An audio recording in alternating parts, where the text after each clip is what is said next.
அயில மீன் குழம்பு சிம்பிள் மசாலாவில் டேஸ்டியாக ஈஸியாக எப்படி ப்ரிப்பேர் பண்ணி எடுக்கிறதுன்னு பார்க்கலாம். தேவையான அளவுக்கு ஃபிஷ்ஷை வாஷ் பண்ணி எடுத்துக்கலாம். எண்ணெய் சூடானுமே வெந்தயம் ஜீரகம் ஆட் பண்ணிவிட்டு பொடியாக நறுக்குன வெங்காயம் ஆட் பண்ணிக்கலாம்.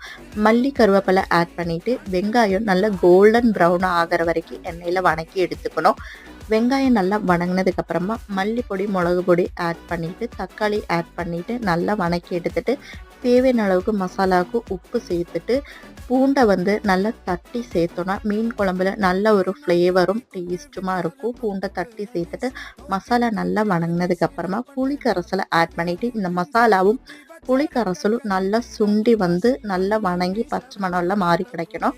அதுக்கப்புறமா தேவையான அளவுக்கு தண்ணி சேர்த்துட்டு நல்ல மசாலாவை கலந்து விட்டு கொதி வரும்போது இந்த அயில மீனை போட்டு இறக்குனா டேஸ்டியான அயில மீன் குழம்பு ரெடி.